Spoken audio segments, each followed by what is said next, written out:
I usually talk on here about the lost, the cases of people who have vanished and answers to their ending or disappearance are still unknown. This time I'm going to talk about some of the found, the people who are found, but the circumstances surrounding their untimely deaths have left so many more questions than answers. In this compilation podcast, let's talk about 10 mysterious deaths.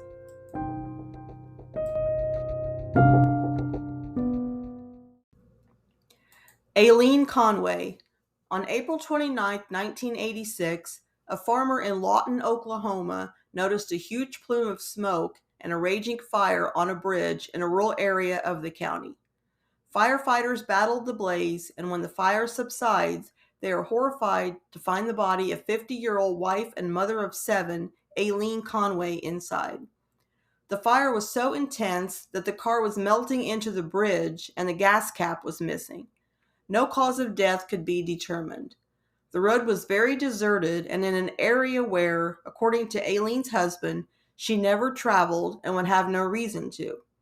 What was even more baffling were the clues found at Aileen's house. There was a bathtub full of water, the outside hose was on and filling up the swimming pool, the iron was plugged in and turned on, and the phone was off the hook. Aileen's purse was also found in the home.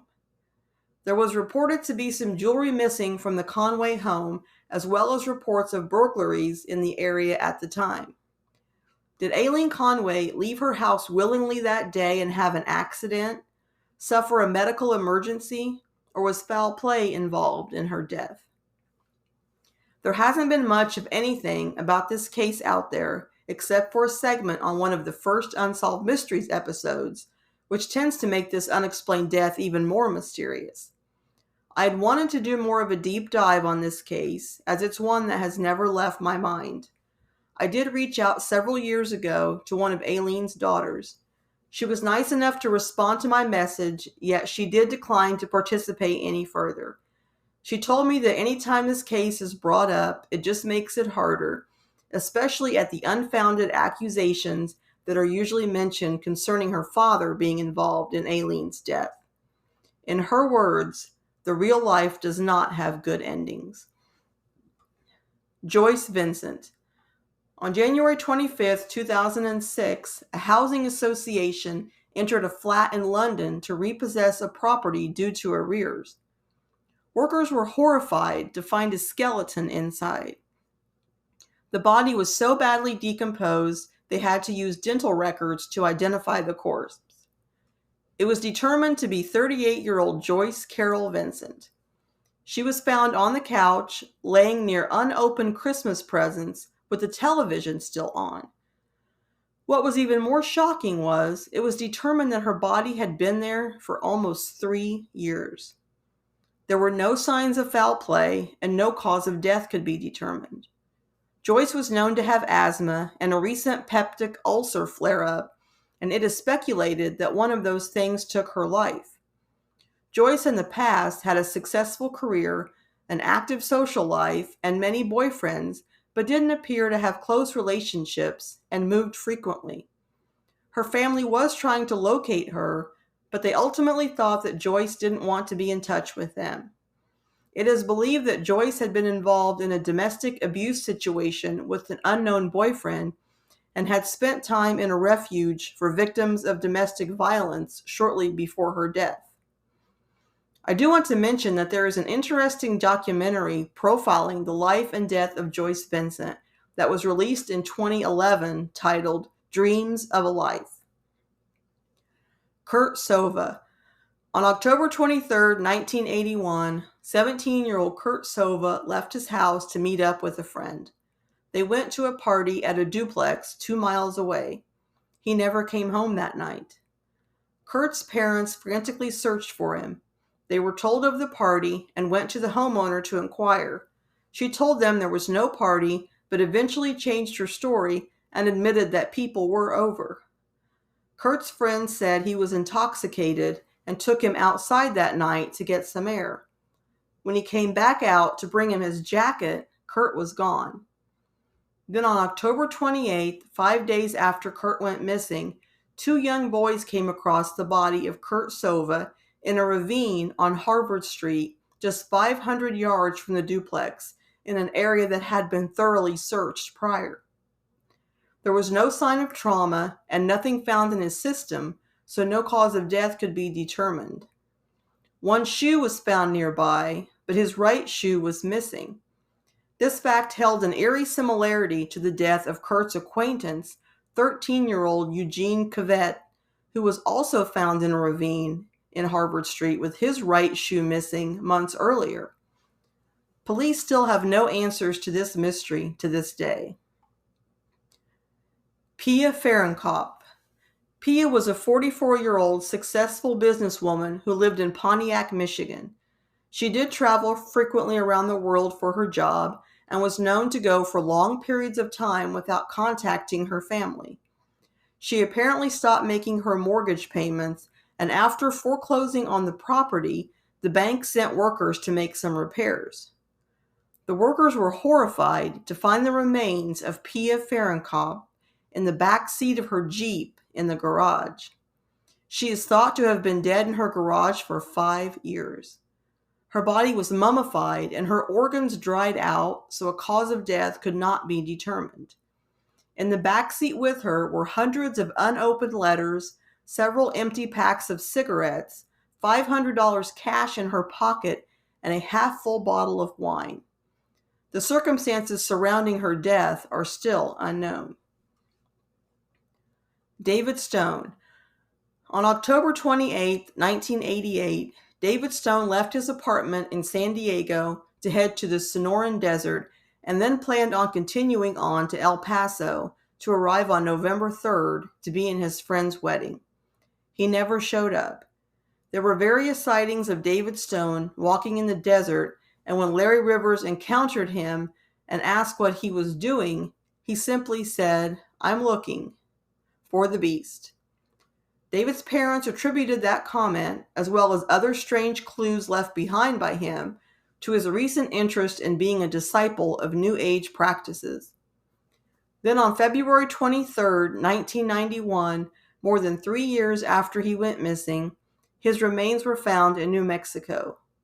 A cause of death could not be determined, but he is not thought to have met with foul play. The weeks and months after David Stone went missing and what he did during them continue to be shrouded in mystery. Patsy Wright. On October 23, 1987, a successful 43-year-old mother of two frantically called her sister and told her she couldn't breathe. Her sister and brother-in-law rushed over and found Patsy Wright unconscious. There were also 2 plates on a tray in her bedroom, indicating she may have had company that night. She later died at the hospital. The circumstances were so bizarre, it was hard to know where to start. After toxicology reports came back, the results were shocking. Patsy had died of strychnine poisoning. It was an almost pure type of strychnine, which is very difficult to obtain. It had been placed in her NyQuil. The police did learn that it was common knowledge to those close to Patsy that she drank NyQuil to help her sleep regularly. Tampering at the factory was ruled out, so whoever wanted to kill Patsy appeared to be someone close to her. There hasn't been any arrests or any real updates on this case, and police remain baffled to this day as to who would want Patsy dead and why. Rena Paquette. On February 3, 1964, 52-year-old Rena Paquette's body was found in a pigsty on her family farm. She was clad in a nightgown and slippers, and her body had been burned. The authorities said at the time they thought it was cremation by suicide, but the family never agreed. Shortly before her death, Rena had told family members she had information linking Edward Coolidge to the murder of Pamela Mason and Sandra Valade. The family thought perhaps Rena Paquette was killed by him as retaliation. Her body was exhumed 27 years later, and no clear-cut cause could be determined, but murder was not ruled out. Coolidge was convicted of the murder of Mason, served his time, and was released. Oddly enough, Rena's son, Danny Paquette, also died mysteriously in 1985, 21 years after his mother. He was shot from afar while driving a bulldozer outside his home. It was later discovered that he was murdered by his former stepdaughter's friend as an act of retaliation after confiding in him that Danny had molested her years earlier. There was a book released in 2010 that documented the mysterious deaths of Rena and Danny Paquette and is titled Our Little Secret. Cindy James. Cindy James was a 44-year-old pediatric nurse from Vancouver, British Columbia. In June of 1989, James' body was found in the yard of an abandoned house. She had been drugged, injected with morphine, and strangled with her hands and feet tied behind her back. Police initially thought it was either an accident or suicide. In the 7 years prior to her death, Cindy James had reported more than 100 instances of harassment, including violent physical attacks. Police never had a suspect and were never able to catch anyone suspicious during their surveillance, so therefore they were always skeptical whether they were actual attacks or whether Cindy was perpetrating them. For that reason, it is still unknown whether she was responsible for her own death or was murdered. Don Kemp. On November 16, 1982, an abandoned SUV was found in the road in the desolate Wyoming prairie. Its engine was running, doors open, and clothes scattered all over the highway. The owner of the vehicle, 35-year-old Don Kemp, was nowhere to be found. Police did an exhaustive search to no avail. They had no idea why he would have left his SUV full of belongings in that way. He was thought to be in a fragile emotional state and was driving cross-country to do some research. Don Kemp's body was eventually discovered 4 years after his disappearance in an area not far from where his vehicle had been abandoned. He is thought to have died in a blizzard that occurred just days after he went missing, but the circumstances of how and why this came to be are still unanswered. Dan Wilson. In 1987, Dan Wilson of Spokane, Washington, was trying to get his life back on track.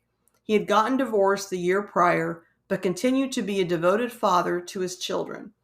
Dan, however, began to act out of character, seeming very agitated and tired. His family attributed it to stress, but after a surprising outburst at work on August 24, 1987, Dan was encouraged to take some time off.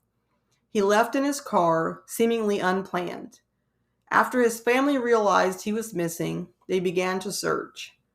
5 days after he left, Dan Wilson's car was found in Custer County, Montana, more than 700 miles from his home.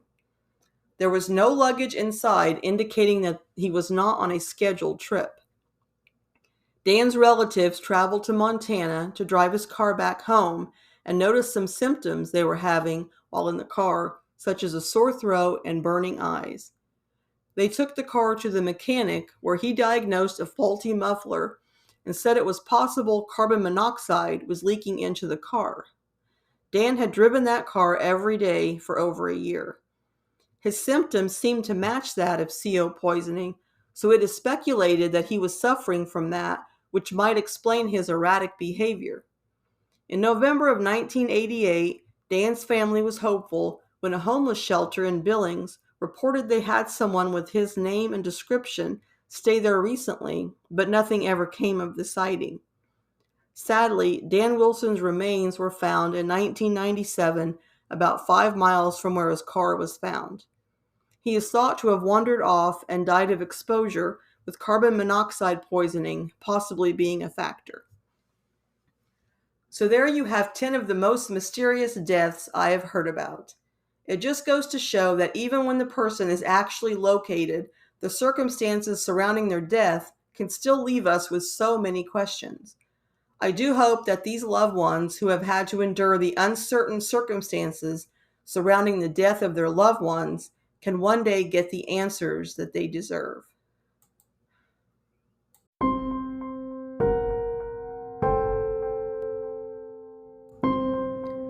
That concludes my podcast on 10 mysterious deaths. I hope that you enjoyed it, and if you did, feel free to leave me a rating or review on your favorite podcast app. You can find me on Amazon Music, Spotify, Apple Podcasts, and iHeartRadio. It is under one word, Lost and Found Podcast. I release a new episode every 2 weeks. As always, you can find all of my articles, as well as links to my most recent podcasts, on my website at Lost and Found Blogs. You can also reach me at lostandfoundpodcast@yahoo. And remember that cold cases stay cold because their story stops getting told.